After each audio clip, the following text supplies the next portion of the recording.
Kemudian selanjutnya, ini untuk abotu, kemudian baru kita buka sesi pertanyaan. Baju itu. Siap-siap para peserta untuk sesi pertanyaan yang pertama. Yang keempat,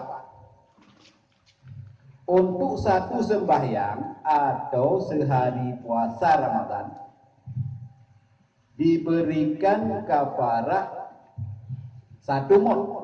Berapa kadar atau ukuran satu mod dalam sukatan kita masyarakat Aceh supaya lebih jelas? Setiap saboh sembahyang kena beban untuk membayar fidyah satu mod. Kemudian ada satu hari puasa Ramadan. Padum ukuran saboh mod dalam bahasa atau sukatan urang Ngendayo Aceh. Dalam halnya kamu persilakan kepada Abu di Aceh Timur, Abu Maidin, untuk memberikan ukuran atau penjelasan.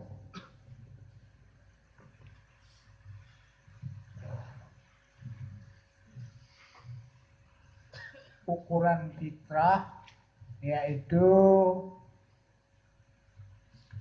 kali penangkali ihtiyat yaitu 10 mod susu tiap nyonya. Kemudian 1 mod adalah setengah daripada pengeluaran fitrah, sama dengan 5 mod. Sebab 1 gantang 10 mod. Kemudian 1 mod 5 mod. Sekian dan terima kasih. Kalau terdapat kesalahan mohon diperbaiki. Menurut Abu, ukuran saboh mod 5 mod. Beda-beda mod dengan mod. Mod dengan mod. Menurut Abu 5 buah peluk susu 1 mod. Kalau dia berarti kada peluk jare, punya jare pada mod nambah mod.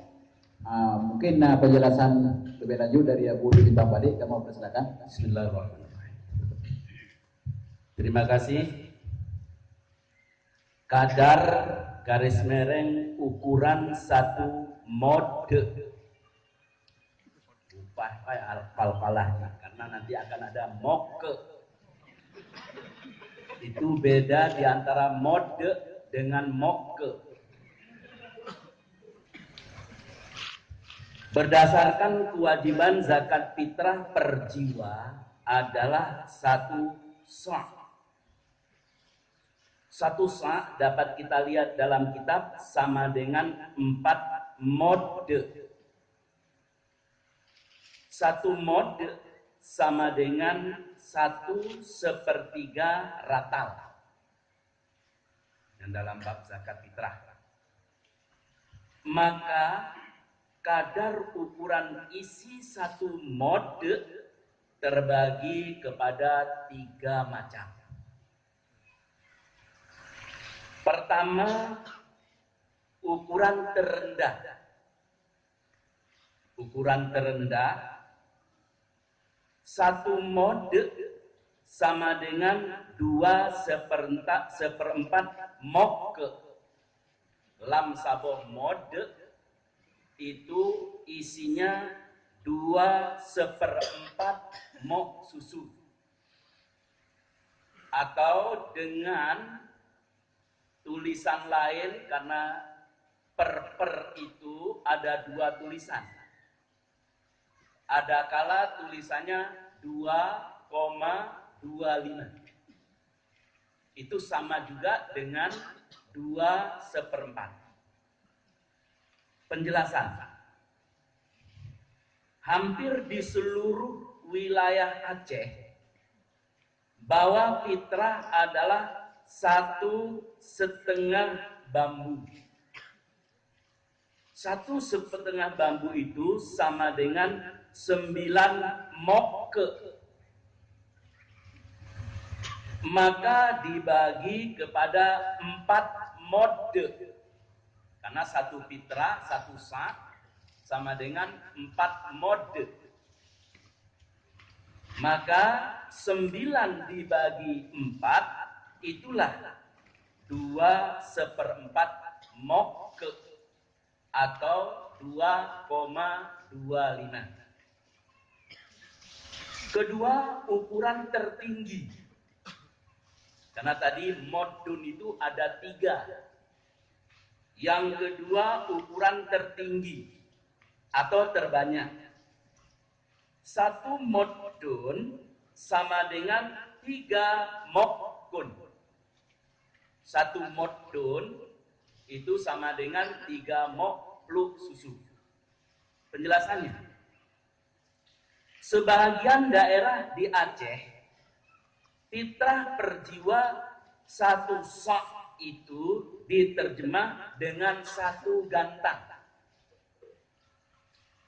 Itu pernah saya tanya-tanya, di sebagian daerah Samalanga juga berlaku. Bahwa 1 sak itu diterjemah dengan 1 gantang. 1 gantang itu adalah 2 re. Si gantang 2 re. Ataupun 2 bambu. Sedangkan 2 bambu itu isinya 12 mok ke. Dibagi kepada 4. Karena 1 sak adalah 4 mode. Maka 12 mok ke dibagi dengan 4 mode sama dengan 1 mod 3 mokkun. Ini yang selalu disampaikan oleh abuya kita sewaktu kami masih belajar di Darul Ulum ini. Jadi dalam 1 mode bukan le abu kitanya leboh mok ataupun tikai. Jadi 1 mok ke 1 mode, penjelasan Abu Yomantong Kamo Jamun adalah isinya tikai ataupun 3 mok kun. Ketiga, pertengahan ausat. 1 mode isinya 2,5 mok kun atau dengan tulisan yang lain 2,50. Itu adalah 2,5 maknanya. Penjelasannya, khususan di daerah Bener Meriah, pihak MPU Bener Meriah menetapkan fitrah per jiwa adalah 2,8 kg sama dengan 10 mokkun. Dasarnya berdasarkan secara retail Baghdad yang dimiliki oleh pihak MPU Bener Meriah. Di MPU Bener Meriah sengaja oleh ketua MPU mencari di arah sana adalah retail Baghdad. Gebuo dan Gedeu Bener Meriah. Diukur dengan beras yang sederhana. PE adeceng adalah menyokiloji 2,8 mokji 10 mok ke. Jadi 10 mokkun itu adalah 1 sak dibagi kepada 4 mode, maka hasilnya 1 mode sama dengan 2,5 mokkun atau tulisan lain 2,50 mokkun. Di Bener Meriah, alhamdulillah pada tahun yang lewat ini sudah ada ketenangan masyarakat. Artinya masyarakat sudah bisa menerima dari 9 mokkun menjadi 10 mokkun. Pada awalnya MPU Bener Meriah mendapat tuduhan bahwa itu adalah ajaran atau aliran baru. Dengan begitu pesat kita menyampaikan kepada masyarakat, cobalah hitung dalam 1 tahun itu berapa goni beras habis. cuman 10 mok. Waduh. Alhamdulillah hari ini benar meriah sudah menerima dengan baik bahwa fitrah berlaku di sana 10 mokun sama dengan 1 modun 2,50 mokun atau tulisan lain 2,5 mokun. Terima kasih. Alhamdulillah.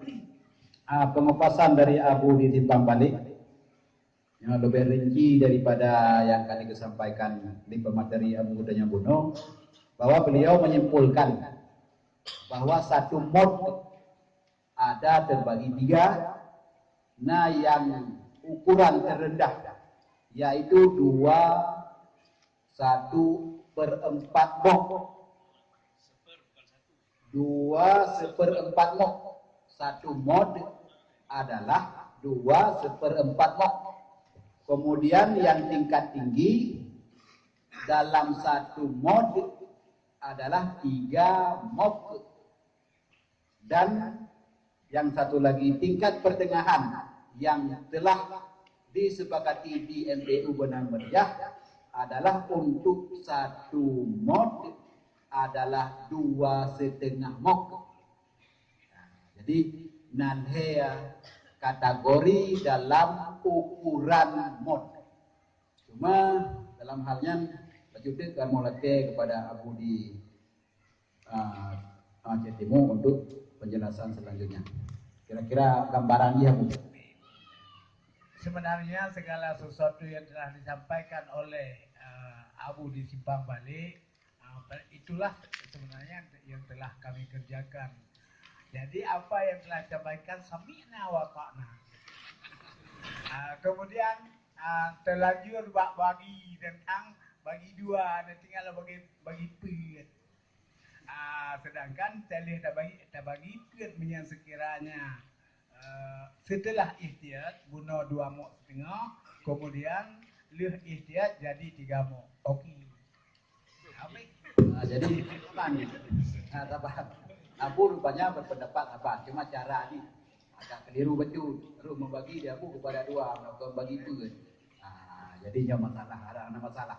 Cuma ketentuan katanya malamnya, apakah mau ambil 2/4 mok atau 3 mok atau 2,5 mok. Untuk rasanya yang biasa pun ditanya di kampung-kampung yang biasa dacok 2 mok setengah na dan 5 mok na untuk lebih idiot.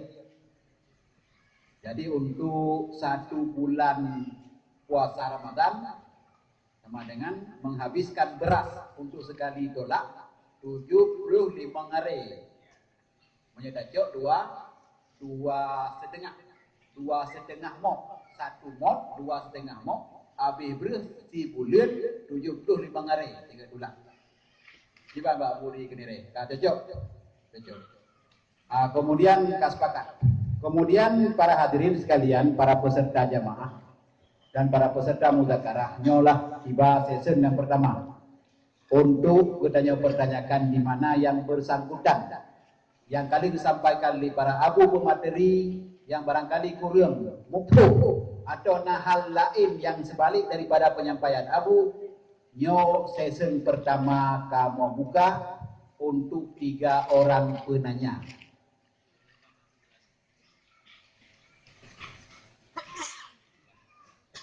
Ya.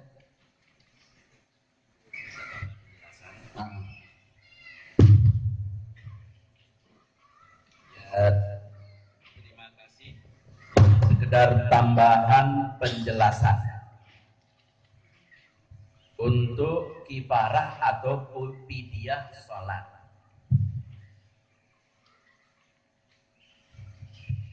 Tadi guru kita sudah menyinggung banyak di kalangan masyarakat itu koh di mongbelah dun, yang lain baknya buh kifarah. Sehingga kende Abu Kenire nyan sebenarnya kon tulung dengku tulung masyarakat. Ini setelah saya kalkulasi jumlah per tahun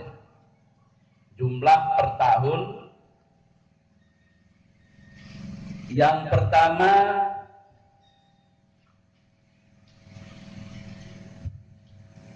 ada 3 kategori. Ada 3 kategori. Karena kenapa ada 3 kategori? Gedanya manusia kan ada laki. Kalau laki itu tentunya sholatnya penuh, Bang Tidun. Ada perempuan Aisyah, juga sholatnya penuh. Sementara perempuan yang berhaid sekurang-kurang, ataupun berhaid sederhana, ataupun berhaid sebanyak-banyak, itu tentunya akan ada beda-beda. Tidak bisa kita samakan. Jadi kalau kita lihat per tahun, untuk laki-laki dan perempuan yang putus haid, itu per tahunnya harus ada kalau beras 67,5 kaleng. 67,5 kaleng. Mambuno dalam penjelasan, Hanabi penjelasan, kena kaul yang jid ngon kimat. Ada pendapat yang boleh dibayar dengan kimat. Setelah kita lihat penjelasan fakir miskin, kaul ini tidak menjelaskan perbedaan soal fakir dan miskin. Itu sejauh penghematan emak saya. Cuman dia jelaskan jud taboh mon kimat. Hana geprotes tentang fakir miskin itu ada beda enggak? Menyomenan, menyota laginya, kaul yang mengatakan boleh dengan kimat, kita anggap saja dia idem dengan fakir miskin menurut Syafi'i. Lah kalau kita ikuti ini kan akan lebih gampang. Anak itu direuh gure-gure kitanya bak gedula tarik kumpang. Apabila dengan kimat. Ini barangkali yang perlu sedikit kita sosialisasikan ke masyarakat. Menyogebuh kipara ada je belah ngon kimat mentong supaya lebih gampang. Terima kasih, sekedar tambahan. Hanya mungkin pembahasan selanjutnya masalah kimat atau yang langsung memberi. Ya. Cuma ada buku sampaikannya, berarti supaya lebih memudahkan cara pelaksanaannya, alangkah lebih baik cara memberikan kafarah itu adalah melalui kimat. Kan kalau datanya mbak gure-gure, mbak materi abu yang lain, buku asisi dengan kimat atau lebih asisi dengan permasalahan langsung kontan dengan it'am, memberi makanan. Kemudian sebagaimana janji kita akan ada buka sesi pertama. Cuman kiban panitia harus siap-siap namit untuk antar kepada penanya.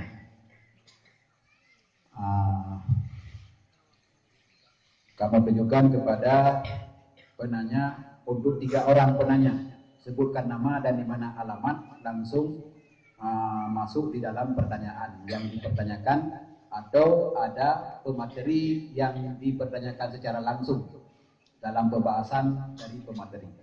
Kami persilakan.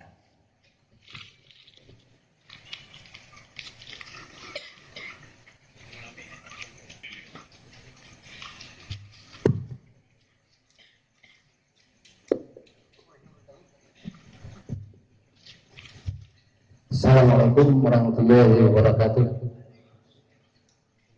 Para abu yang sangat kami muliakan, juga para seluruh alumni Tanumira yang pada malam berada ini sudah berhadir di tempat yang berbahagia ini. Terlebih dahulu saya perkenalkan, nama saya Pak Kamudin, dan saya dari Benur Mulia, ini dari Mekarayu di Lampancang.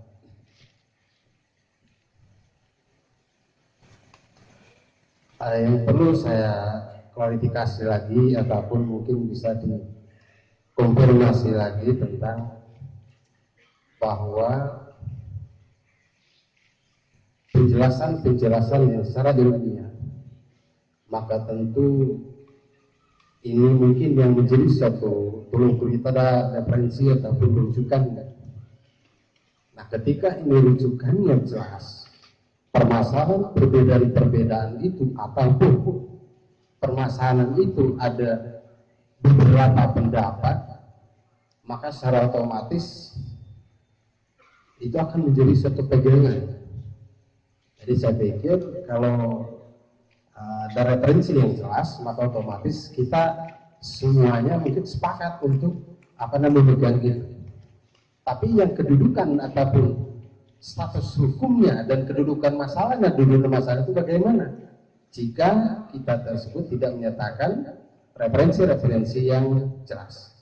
Nah, untuk itu saya pikir kami mohon kepada para abu semuanya agar bisa dia tersebut menjelaskan dengan cara referensi agar bisa menjadi suatu pedoman yang kuat bagi kami yang masih muda dan juga masih sangat minim sekali dengan pengetahuan ini. Itu saja mungkin yang dapat saya pertanyakan, lebih dan kurang saya mohon maaf. Assalamualaikum warahmatullahi wabarakatuh. Terima kasih kepada Dengku Fatamudin.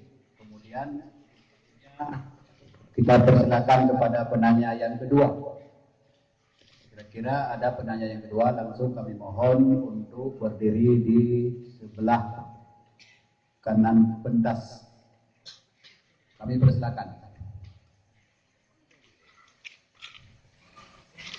Silakan.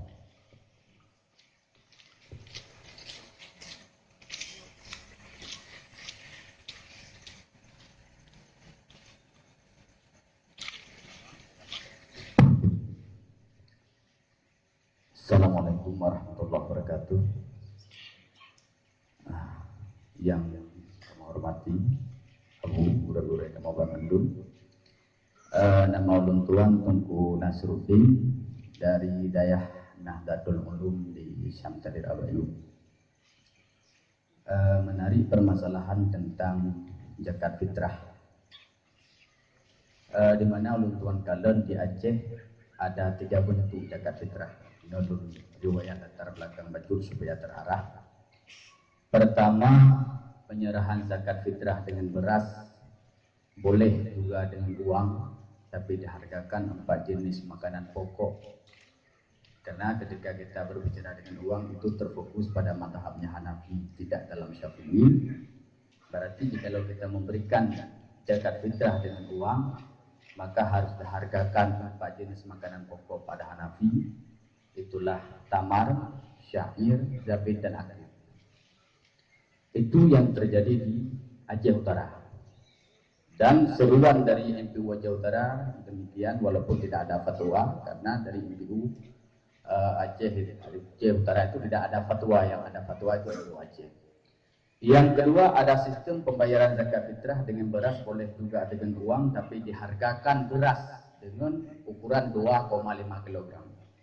Itu dilakukan di Kabupaten Aceh Besar sesuai dengan seruan Kemenak di Aceh Besar. Ada juga sistem pembayaran zakat fitrah dengan beras, boleh juga dengan uang.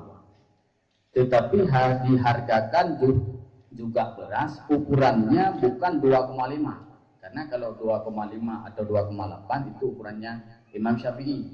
Tetapi dia ambil ukuran 3,8. Berarti intinya di situ diambil ukuran saja pada Hanafi, adapun jenisnya tetap diambil beras. Ini yang dilakukan di Kabupaten Aceh Besar.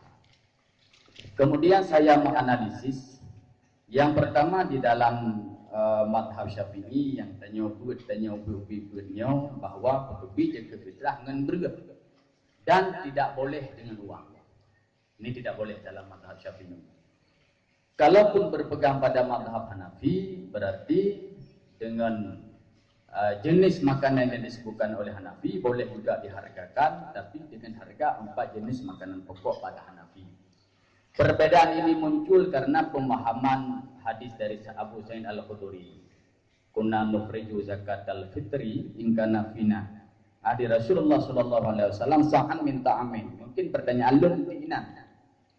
Sa'an minta amin. au sa'an min syairin au sa'an min dabibin au sa'an min afitin. Artinya bahwa Imam Syafi'i di situ beliau memahami bahwa pada hadis tersebut bahwa min ta'amin artinya kita mengeluarkan zakat fitrah itu dengan makanan pokok. Artinya puyan dapat juhnya ni dapat duit.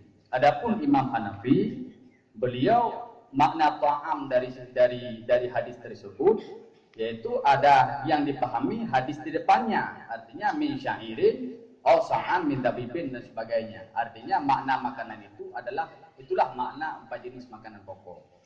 Permasalahannya adalah ketika Lun tanya bahwa hampir semua ulama Aceh itu sepakat, termasuk Padung Ro, Abi Ja'far Lunibung, Abah Hasnam Wilamno, Abi Manan dan sebagainya, beliau sepakat bahwa zakat fitrah itu sifatnya ta'abudi.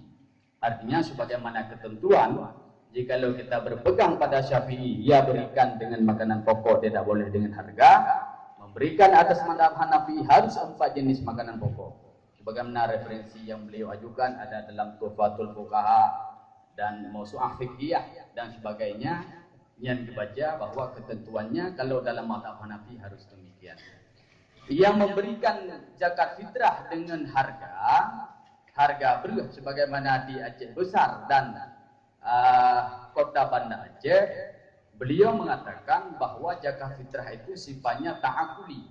Artinya sebuah ketentuan hukum yang selalu ada ruang untuk kita berijtihad, dan pada ujung ijtihad itu ada kemaslahatan.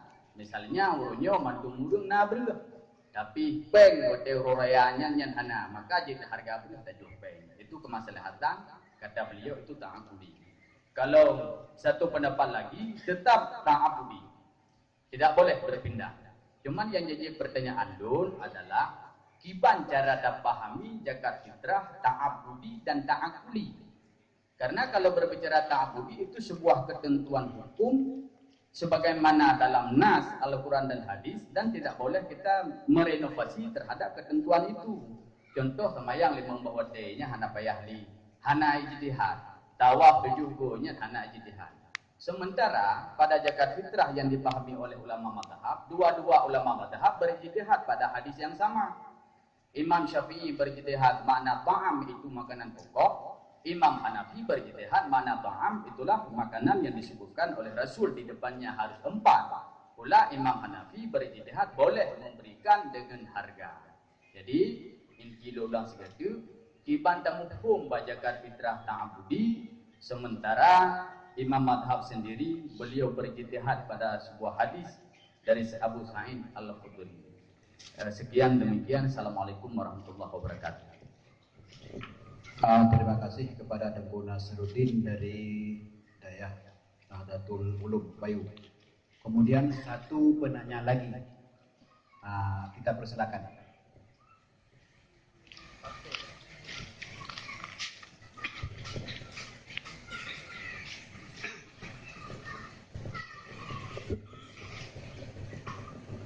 Assalamualaikum warahmatullahi wabarakatuh. Yang terhormati Abu Anganul Tubuh Tiro yang muliakan boleh pada mandung yang hadir. Balun lanjut masalah tula kafarat atau fidyah sembahyang. Nama Tengku Mulyadi yang jamin. Ya. Ke masalah yang kan disebut di gureh-gureh tanya abu-abu perkara tula ibarat semayang yang ka ijma ulama Aceh yang kata akui, kemudian masyarakat Aceh yang macam pro kontra, terutama yang anak dukung daya yang citi tula malah urunyo anak citi bapa majlis dua yang tertumen bahwa dia ke hai batih li dan ni yang kerenanya paling menonjol. Jadi nyo kan protes tapi nyo solusi. Sebabnya lu renonya macam kalau redi. Jadi kadang-kadang bergolong dak pegah bahnya nyo tidak mai urung duit mun tak cikot bahnya tidak ro kan majlis bukan.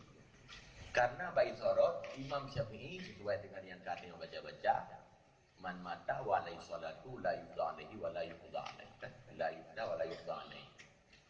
So yang meninggal na beban sembahyang yang wajib berdahulunya yang menurut Imam Syafi'i hanya tabi fidyah, hana fidyah dan hana qada. Jadi Imam Syafi'i raja mazhab dalam bukan benar. Tentu saja baru jid lawan doanya menyona ke ijtihad li mujtahid fatwa biu gonya. Lagi Imam Nawawi atau Imam Rafi'i.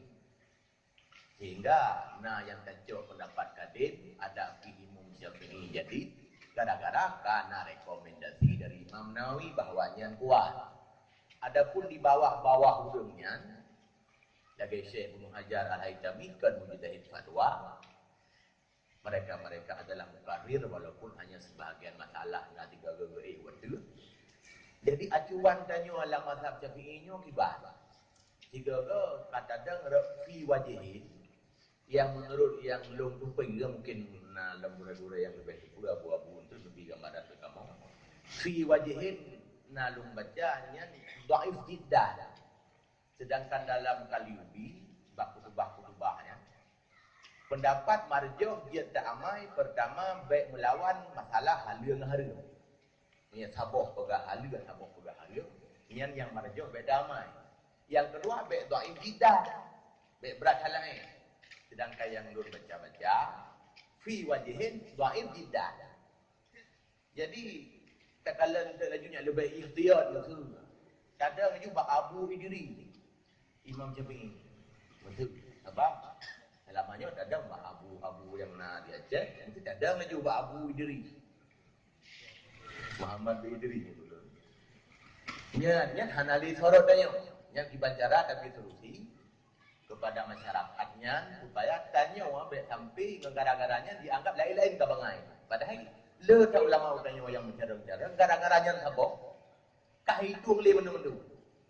Jadi pecah belah dalam masyarakat. Pun solusi bak tanya minum bah. Pun tapi gambaran dalam masyarakat bahawa joi kamu amai binang sih hana perkara urang. Supaya nya hidup boleh urangnya.